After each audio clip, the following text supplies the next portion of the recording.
نحمده ونصلي ونسلم على رسوله الكريم أما بعد فأعوذ بالله من الشيطان الرجيم بسم الله الرحمن الرحيم ولقد عهدنا إلى آدم من قبل فنسي ولم نجد له عزما وإذ قلنا للملائكة اسجدوا لآدم فسجدوا إلا إبليس أبى فقلنا يا آدم إن هذا عدو لك ولزوجك فلا يخرجنكما من الجنة فتشقى إن لك ألا تجوع فيها ولا تعرى وأنك لا تظمأ فيها ولا تضحى فوسوس إليه الشيطان قال يا آدم هل أدلك على شجرة الخلد وملك لا يبلى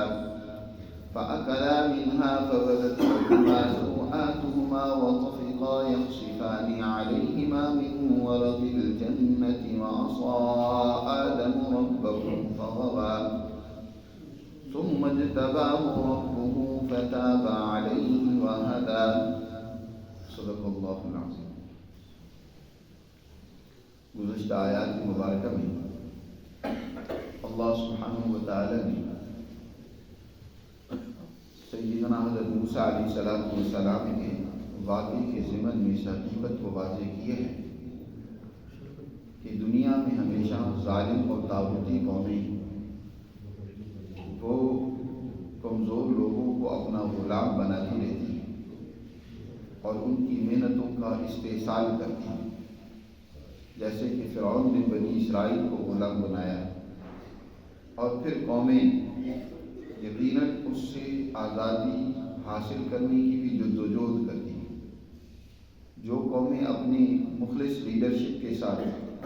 آزادی کی جدوجہد کرتی ہیں، کاوش کرتی ہیں، تو اللہ انہیں ضرور آزادی عطا فرماتا ہے۔ اس کے بعد اللہ نے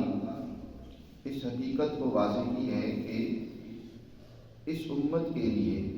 اللہ نے قرآن مقدس کی صورت میں ایک رہنما کتاب عطا فرمائی ہے۔ جب بھی اس امت پر کبھی اسی طرح کی صورتحال پیش آئے گی تو آزادی کے لیے ان کے پاس رہنما کتاب وہ اللہ کا یہ قرآن ہے۔ اس سے رہنمائی لے کر وہ اپنے آپ کو مشکلات سے چھٹکارا دلا سکتی ہے۔ چنانچہ نبی کریم صلی اللہ علیہ وسلم نے بھی اس وقت ابو جہل، کیسر و کسریٰ کے نظاموں سے انسانیت کو آزادی دلائی، اور اس کے بعد پھر جب کبھی کیسر و کسریٰ جیسے ظالمانہ نظام انسانوں پر مسلط ہوئے تو امت مسلمہ کے اس طبقے نے، اس جماعت نے جو قرآن مقدس کو اپنے لیے مشعل راہ مانتی تھی، اس پر عمل کرتے ہوئے، جدوجہد کرتے ہوئے انہوں نے ایسے نظاموں کو، ایسے افراد کو شکست دی جنہوں نے دنیا میں ظلم و زیادتی کا نظام قائم کرنا چاہا۔ اور یہ کشمکش یاد رکھیں ہمیشہ سے انسانوں میں جاری رہے گی۔ یہ نہیں ہوگا کہ کوئی دور ایسا آ جائے کہ ظالم اور طاغوتی طاقتوں کے درمیان اور اسی طرح دنیا میں عدل و انصاف قائم کرنے والی جماعتوں کے درمیان میں کشمکش نہ ہو، یعنی حق اور باطل کے درمیان میں جنگ نہ ہو، ان کے درمیان میں ٹکراؤ نہ ہو، یہ نہیں ہو سکتا، کیونکہ انسان کے مقابلے کی طاقتیں، دشمن طاقتیں اور قوتیں پہلے دن سے موجود ہیں۔ یہاں تک کہ حضرت آدم علیہ السلام جو ہمارے ابا جی ہیں، ان کو جب اللہ نے پیدا فرمایا اور جنت میں ان کو ٹھہرنے کا حکم نامہ جاری کیا، انہیں اجازت دی، اور 4 چیزیں جو انسان کی طبعی اور بنیادی ضرورتیں ہیں بغیر محنت اور مشقت کے جنت میں اللہ نے انہیں عطا کی۔ سب سے پہلی تو یہ کہ جنت کے اندر انسان کی جو کھانے پینے کی ضرورت ہے بلا مشقت و محنت وہ پوری ہو رہی ہے۔ خود قرآن میں اللہ نے ارشاد فرمایا یہاں کہ ہم نے آدم سے کہا کہ آدم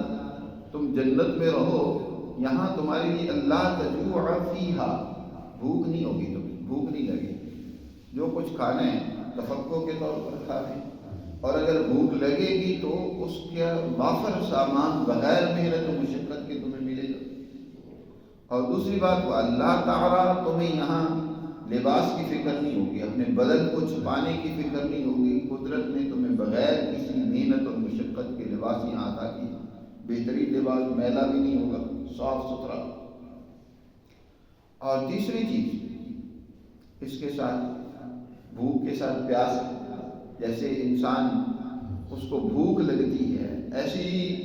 اس کے جسم کے اندر جب پانی کی کمی ہوتی ہے تو اس کو پیاس کی اور پانی کی ضرورت ہوتی ہے، تو یہاں تمہیں پیاس نہیں لگے گی۔ اور اگر تم اپنے مزے کے طور کے لیے پانی کیا، دودھ کیا، ہر طرح کی اس قدر فراوانی اور کثرت ہے کہ بغیر کسی مشقت کے تم لے سکتے ہو، اس کو استعمال کر سکتے ہو، تو فرمایا کہ یہاں تمہیں کسی قسم کی پیاس بھی نہیں ستائے گی۔ وَأَنَّكَ لَا تَظْمَأُ فِيهَا وَلَا تَضْحَىٰ۔ اور یہاں چوتھی چیز خاص طور پر کہ انسان سردی گرمی سے بچنے کے لیے اپنے لیے مکان کا انتظام کرتا ہے۔ یہی انسان کی دنیا کی ضرورت ہے، کھانا پینا اور پہننا، لباس وغیرہ جی۔ اور اس کے ساتھ کیا ہے، انسان گرمی سردی سے بچاؤ کے لیے اپنے لیے کوئی مکان بناتا ہے کہ جہاں وہ ٹھہر کر اپنی حفاظت کرتا ہے۔ تو فرمایا وَلَا تَضْحَىٰ، یہاں تمہیں کوئی دھوپ وغیرہ یا کوئی گرمی وغیرہ وہ نہیں ستائے گی، نہ گرمی کی کوئی تکلیف پہنچے گی، نہ ہی سردی سے تم پریشان ہوگے، بہترین ماحول تمہیں یہاں ملے گا۔ تو اللہ نے حضرت آدم علیہ السلام کو وہاں جنت میں یہ انسان کی جو ضروریات ہیں یہ وافر مقدار میں بغیر کسی محنت اور مشقت کے عطا کرنے کا وعدہ فرمایا، بلکہ عطا کر دی ہمارے باپ آدم علیہ السلام۔ اس سے بھی پہلے یہاں قرآن میں ذکر کیا گیا کہ آدم علیہ السلام کی جب اللہ نے تخلیق کی تھی، جب ان کو بنایا تھا اور ان کے بنانے کے پیچھے مقصد کیا تھا، وہ قرآن میں ہی بیان فرما دیے سورہ بقرہ میں کہ ہم نے آدم کو در حقیقت اس زمین کے اندر اپنا نائب خلیفہ بنانے کے لیے پیدا کیا کہ وہ اس دنیا میں، اس زمین کے اندر اللہ کا نائب بن کر اللہ کے احکامات، قوانین، اللہ کے ان فیصلوں کو نافذ کرے گا جو اللہ تعالیٰ اس کائنات میں ان کا عمل چاہتے ہیں، عمل درآمد چاہتے ہیں، ان کا نفاذ چاہتے ہیں۔ یہ نائب بن کر اللہ کے قوانین کو یہاں قائم کرے گا، عدل قائم کرے گا۔ اب جب اللہ نے آدم کو یہ اپنی نیابت و خلافت کا منصب دیا تھا تو اس کے مقابلے کی ٹکر، اس کی اپوزیشن وہ کھل کر اسی وقت سامنے آ گئی شیطان کی صورت میں۔ اللہ نے آدم علیہ السلام کی تخلیق کی اور اس کائنات کی تمام مخلوقات کو آدم کے سامنے سلنڈر ہو گئی، اس کی اطاعت کرنے کا حکم دیا۔ اللہ نے زمین میں بسنے والی بلکہ ساری کائنات میں جس قدر بھی مخلوقات ہیں، حیوانات ہوں یا اسی طرح ملائکہ ہوں، فرشتے ہوں، جو اس سے پہلے مخلوقات وجود میں آ چکی تھیں، سب کو فرمایا کہ آدم کو سلوٹ کرو، اس کی عظمت کو تسلیم کرو۔ جب کسی کوئی حکومتی ذمہ داری یا عہدہ ملتا ہے نا، تو جس قدر اس کی انتظامیہ ہوتی ہے، جس قدر افسرشاہی ہوتی ہے، جس قدر بھی طاقتیں اس ملک کی ہوتی ہیں، ان سب کو کہا جاتا ہے کہ تم نے اس حکمران کی کیا کرنی ہے، اطاعت کرنی ہے، اور تم اس کو کیا گارڈ آف آنر پیش کر کے آپ اپنی فرمانبرداری کا اظہار و اعلان کرو کہ ہمیں جو بھی آپ آرڈر اور حکم دیں گے ہم اس کو بجا لائیں۔ اللہ تعالیٰ نے آدم علیہ السلام کو بھی جب بنایا تو اب ان کو وہی گارڈ آف آنر دینے کے لیے اللہ نے حکم دیا اور فرمایا وَإِذْ قُلْنَا لِلْمَلَائِكَةِ اسْجُدُوا لِآدَمَ، کہ جب ہم نے فرشتوں سے کہا، یہ حکم صرف فرشتوں کے لیے نہیں تھا بلکہ دیگر مخلوقات کے لیے بھی تھا، اور اس کی دلیل یہ ہے کہ شیطان، اس کو بھی حکم تھا، شیطان تو فرشتہ نہیں تھا، قرآن نے دوسری جگہ پر واضح کی ہے کان من الجن، اس کا تعلق جنوں سے تھا۔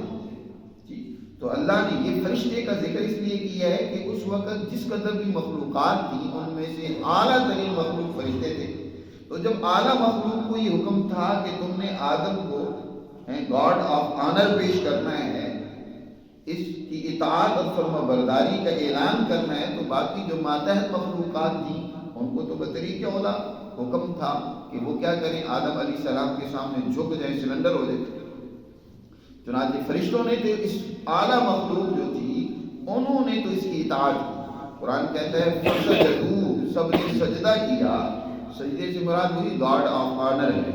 یعنی ان کی عظمت کو سلام کرنا، ان کی اطاعت اور فرما برداری کا کیا کرنا، اعلان کرنا کہ ہم ان کی فرما برداری کریں گے. الا ابلیس، مگر ابلیس نے ابا، انکار کر دیا کہ نہیں میں تو نہیں اس کو تسلیم کرتا. وہ ہے کہ اپوزیشن بن کر سامنے آ گئی کہ میں اس کی حکمرانی کو نہیں مانتا. وہ خود حکمران بننا چاہتا ہے. اس لیے قرآن نے پہلے واضح کی ہے نا کہ اس کے دل میں تھا کہ حکمران اور نائب اللہ مجھے بنائے گا، اور اس کے لیے اس نے بڑے جتن بھی کیے، بڑے اللہ کی عبادت کی، بہت دنیا کی زمین کے چپے چپے پہ اللہ کو سجدہ کرتا رہا. لیکن اللہ تو جانتا تھا نا کہ اس میں میری نیابت کی صلاحیت نہیں ہے،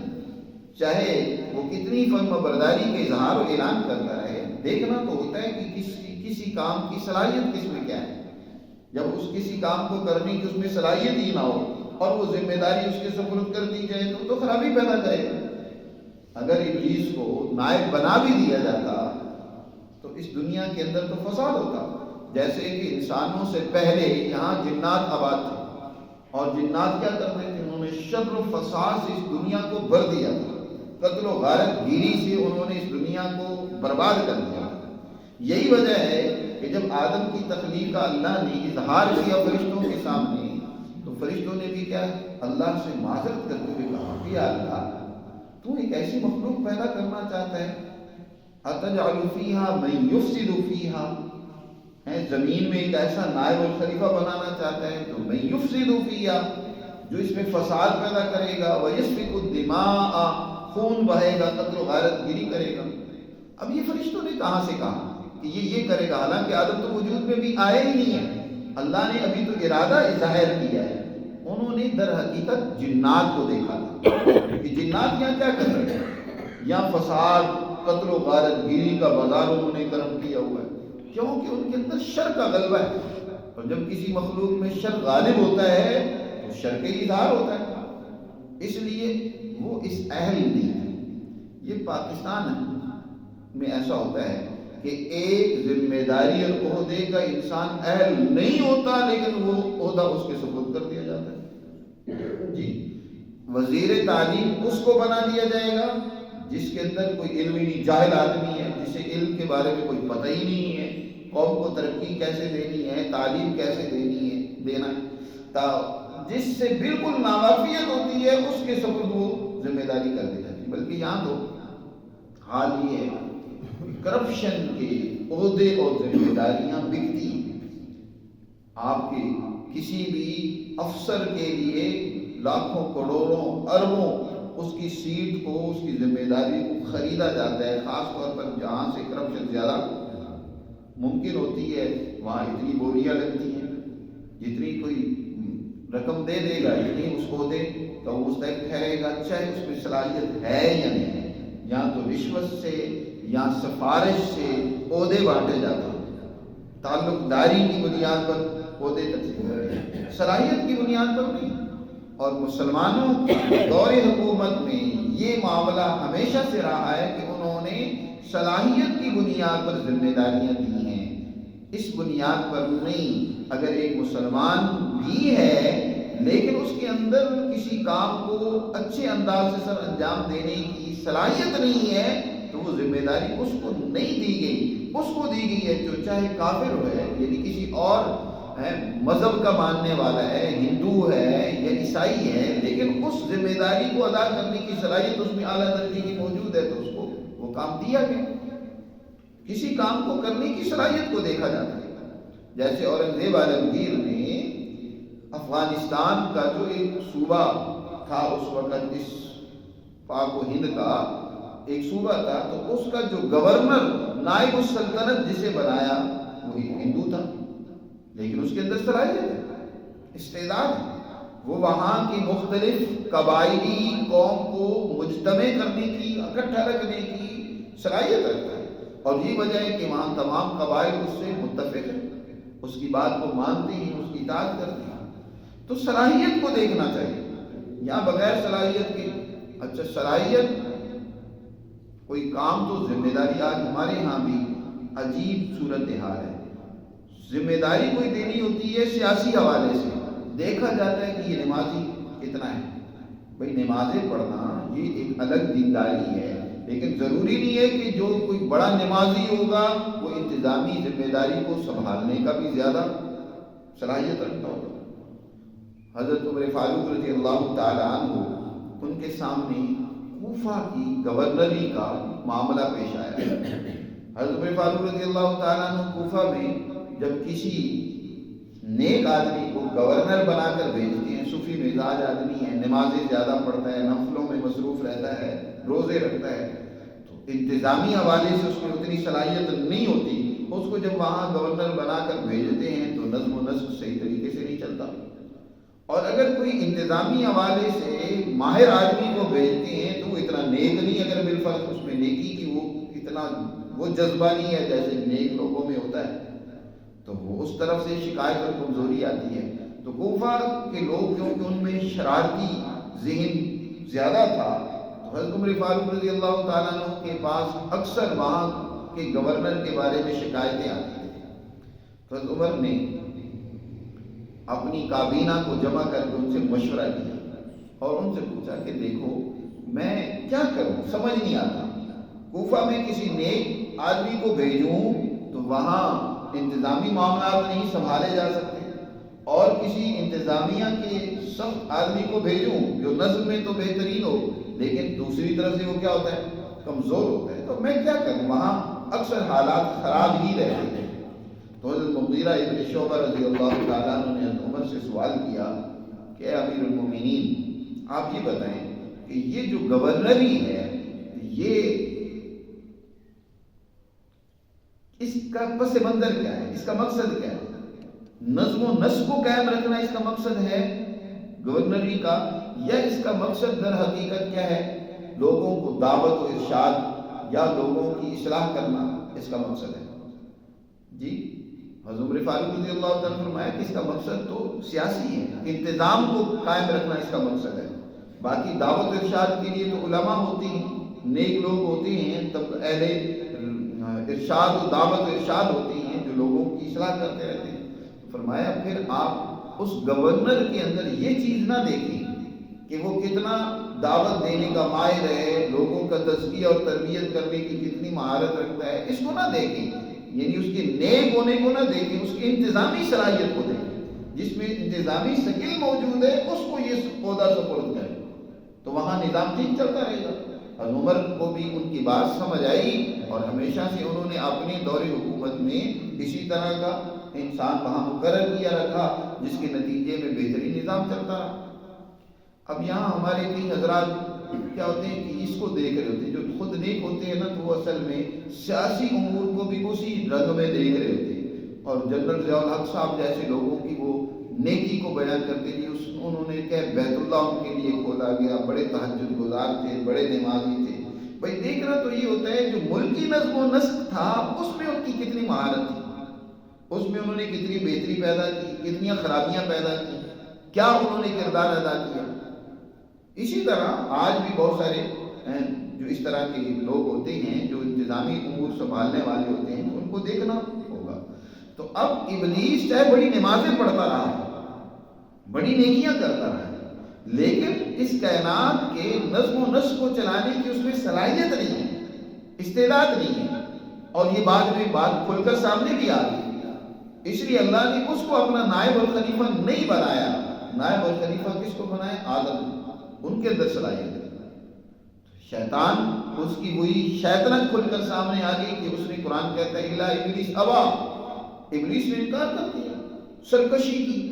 اللہ کے مقابلے میں کھل کر سامنے آ گیا۔ پہلے تو بڑی اطاعت کر رہا ہے، بڑی عبادت کر رہا ہے، فرما برداری کر رہا ہے، لیکن اب مطلب جب پورا نہیں ہوا،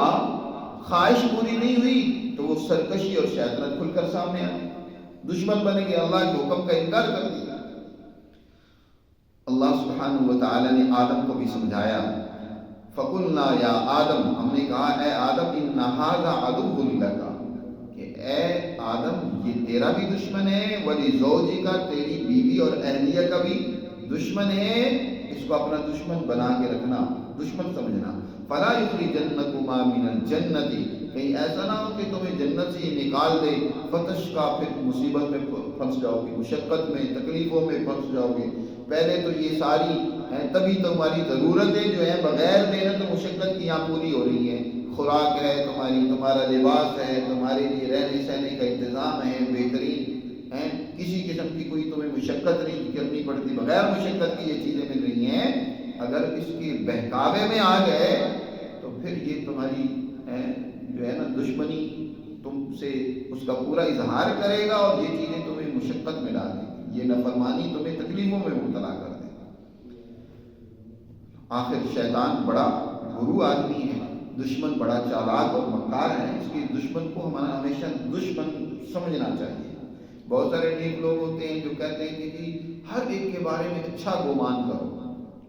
ہر ایک کے بارے میں اچھا گمان نہیں ہوتا، دشمن کو ہمیشہ دشمن سمجھنا چاہیے۔ جو دشمن کو نہیں سمجھتا نا تو ہمیشہ دھوکہ کھاتا ہے، نقصان اٹھاتا ہے۔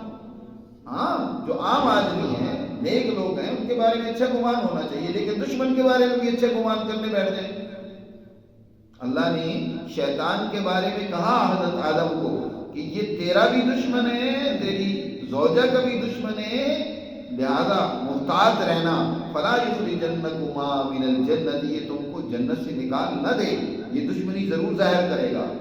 پھر تم بھی مشقت میں پڑ جاؤ۔ فوسوس الیہ الشیطان، تو اللہ تعالیٰ نے فرمایا کہ جنت میں تم رہو، کھاؤ پیو بغیر محنت و مشقت کے، لیکن شیطان نے آدم علیہ السلام کے دل میں وسوسہ ڈالا، پہلے تو ان سے تعلق جوڑا، وسوسہ ہمیشہ تعلق جوڑ کر ہی دل میں ڈالا جاتا ہے۔ دوست جو ہوتے ہیں نا وہ بعض اوقات دشمن ہوتے ہیں، دوستی بظاہر دوستی کے رنگ میں ہوتے ہیں لیکن پیچھے ان کے مقاصد دشمنی کے ہوتے ہیں۔ تو اب شیطان دوست بن کر آدم علیہ السلام کے پاس آیا اور ان کے دماغ میں یہ بات ڈالی، کہنے لگا یا آدم، اے آدم، هل ادلک علی شجرۃ الخلد، کیا جنت میں تمہیں ایک ایسے درخت کے بارے میں نہ بتاؤں جس کو شجرۃ الخلد کہا جاتا ہے کہ اس کو کھانے کے نتیجے میں انسان ہمیشہ رہے گا، کبھی بھی ختم نہیں ہوگا، اس کا نظام چلتا رہے گا۔ ایک تو یہ کہ لمبی عمر پائے گا، ہمیشہ رہے گا، لا شجرۃ الخلد، اور دوسرا اس کا اثر یہ ہوگا کہ وَمُلْكٍ لَا يَبْلَى، اسے ایسی حکومت ملے گی، ایسی بادشاہت عزت ملے گی، لا یبلا، جو پرانی ہونے والی نہیں، ختم ہونے والی نہیں۔ حضرت آدم علیہ السلام کی اس دکھتی رگ پر گویا کہ اس نے اپنا ہاتھ رکھا۔ آدم علیہ السلام کے اندر بھی یہی تھا کہ وہ اس کو حکمرانی مل رہی ہے دنیا کے اندر، جی اللہ نے اس کو اپنا نائب بنایا ہے، اور وہ چاہتا ہے کہ اس کی حکومت ہمیشہ رہے، لازوال ہو، قائم ہو۔ جیسے آج بھی جو حکمران یا عہدہ جس کے سپرد کیا جاتا ہے نا، وہ چاہتا ہے کہ یہ عہدہ بس اس پر میں قائم رہوں، مدت ختم بھی ہو جائے ملازمت کی تب بھی وہ چاہتا ہے کہ میری مدت اور بڑھائی جائے، چاہے وہ کسی کے ساتھ اس کو غلط طریقے سے جوڑ توڑ کرنا پڑے، میں کچھ سے کچھ کرنا پڑے، وہ اپنی مدت ملازمت کو بڑھانے کے چکر میں ہوتا ہے، اپنی حکومت قائم رکھنے کے چکر میں پڑا ہوتا ہے۔ وَمُلْكٍ لَا يَبْلَى، تو آدم علیہ السلام کے بھی ذہن میں ڈالا اس نے کہ ایسی بادشاہت ملے گی جو ختم نہیں ہوگی، جی، اور اس کو کھانے کے نتیجے میں یہ ہے کہ تم کیا رہو گے، ہمیشہ رہو گے۔ بات اس نے ویسے صحیح کہی تھی کہ وہ درخت کھانے کے نتیجے میں آدم ہمیشہ سے اور ہمیشہ ہی رہے گا، اب ختم نہیں ہوگا، کہ چاہے آدم علیہ السلام خود تو دنیا سے چلے گئے، لیکن اس درخت کے نتیجے میں آگے اس کی جو نسل کا سلسلہ شروع ہوا وہ آج تک چل رہی ہے اور وہ چلتی رہے گی۔ جب قیامت آ جائے گی تب بھی انسان دنیا سے تو مٹ جائے گا لیکن اگلے جہان میں چلا جائے گا، رہے گا صحیح، ختم نہیں ہوگا۔ اب اللہ نے اس کو پیدا کر دیا تو اب اس کا سلسلہ چلتے رہنا ہے، انتقال ہو جائے گا ایک عالم سے دوسرے عالم میں، لیکن رہے گا۔ وہ درخت کیا تھا؟ قرآن کی دوسری جگہ پر ذکر کیا کہ اس سے مراد گندم کا درخت تھا۔ گندم کا یہ پودا، اس کو شجرہ بھی عربی میں کہا جاتا ہے، لیکن اصل تو یہ گندم ہے۔ تو اللہ نے آدم علیہ السلام سے پہلے ہی کہہ دیا تھا فَلَا تَقْرَبَا هَٰذِهِ الشَّجَرَةَ، اس درخت اور پودے کے قریب نہیں جانا تم نے، باقی جو کچھ تمہارا دل کرے جنت سے کھاؤ،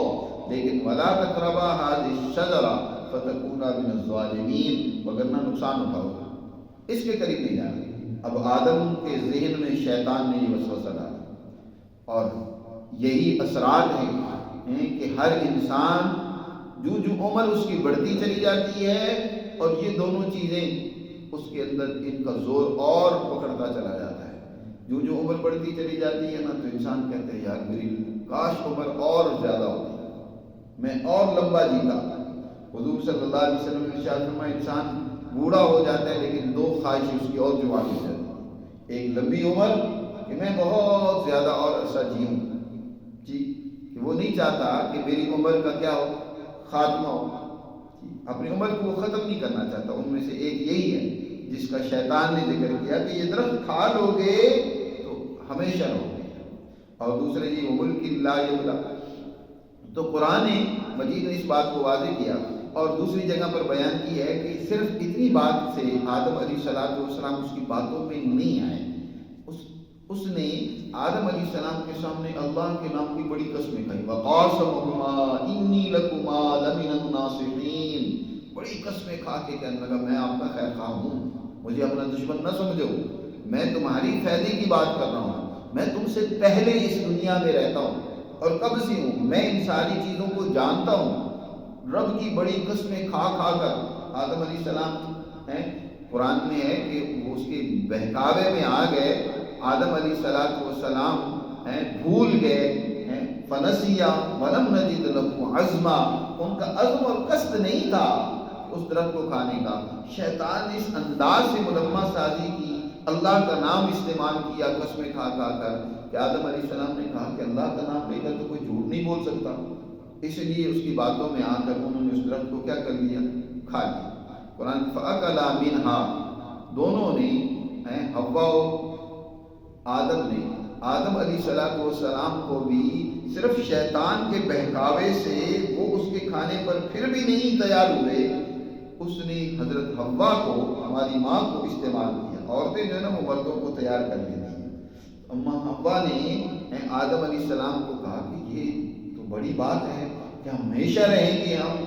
جنت سے نہیں نکلیں گے اور ہماری سلطنت ہمیشہ کے لیے قائم ہوگی۔ چنانچہ دونوں نے پھر کیا کر لیا، اس درخت کو کھا لیا، فَأَكَلَا مِنْهَا۔ تو اب وہی ہوا جس کا اللہ نے پہلے ہی اعلان کر دیا تھا کہ یہ جو تمہیں بلا محنت و مشقت جو کچھ مل رہا ہے نا، یہ تم سے چھن جائے گا۔ چنانچہ آدم علیہ السلام سے وہ لے لیا گیا۔ سب سے پہلے تو یہ کہ اس درخت کو کھانے کا نتیجہ یہ ظاہر ہوا، جوانی کا جوش ابھرا۔ اب جوانی کا جوش جب ابھرے تو میاں بیوی کے درمیان تعلق کی ایک نوعیت پیدا ہو جاتی ہے، کپڑے اتارنے پڑتے ہیں، تو اس کے نتیجے میں حضرت آدم و حوا علیہ السلام کی ملاقات ہوئی اور ایک نئے سلسلے کا آغاز ہوا، یعنی قابیل کی جو ولادت تھی، حمل تھا،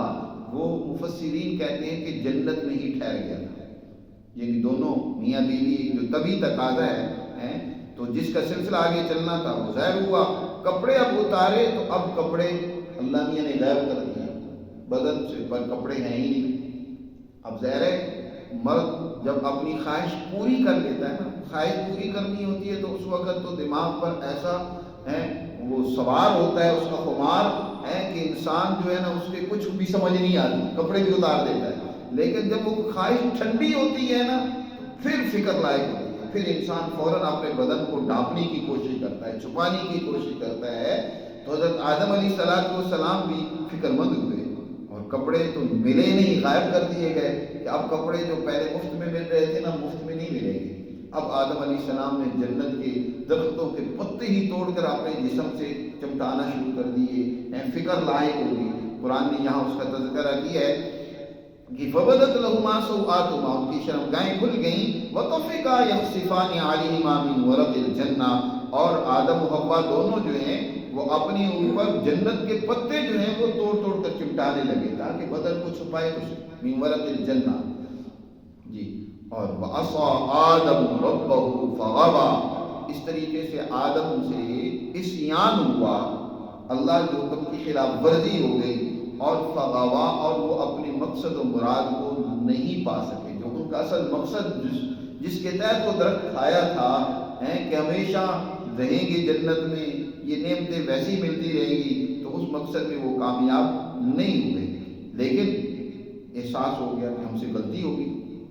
بہت بڑی غلطی ہوگی. اس غلطی کا احساس جب آدم پر ہوا تو وہ معمولی درجے کا نہیں تھا. آدم و حوا دونوں اللہ کے حضور گر گڑائے، روئے، آنکھوں سے آنسوؤں کی جھریاں جاری ہو گئی، اور اللہ سے معافی مانگتے رہے گر گڑا کر،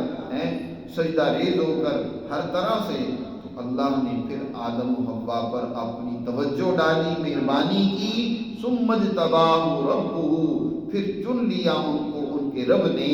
فتاب علیہ، اور ان پر اپنی رحمت سے متوجہ ہوا اور ان کی توبہ قبول کی. وہدا، اور انہیں آگے نئی زندگی کا آغاز کیسے کرنا ہے، اب نظام زندگی اس دنیا میں کیسے چلانا ہے، اس کی اللہ نے پھر ان کو رہنمائی دی اور ان کو اس طریقے سے دنیا میں بھیج دیا. قال اهبطا منها، اور فرمایا کہ اب چلے جاؤ، تم جنت سے چلے جاؤ، معاف تم نے تمہیں کر دیا، اب تمہاری نئی زندگی کا آغاز ہوتا ہے، جاؤ لہذا اور یہاں جا کر اب محنت سے کام کرو. اب یہ ساری چیزیں تمہیں محنت سے ملیں گی، مفت میں نہیں ملیں گی. اب آدم علیہ السلام اس دنیا میں تشریف لائے اور ساتھ رہنمائی و ہدایت بھی دی گئی، اس کا تذکرہ اگلی آیات میں ہے، پھر انشاءاللہ اس پر بات کریں گے.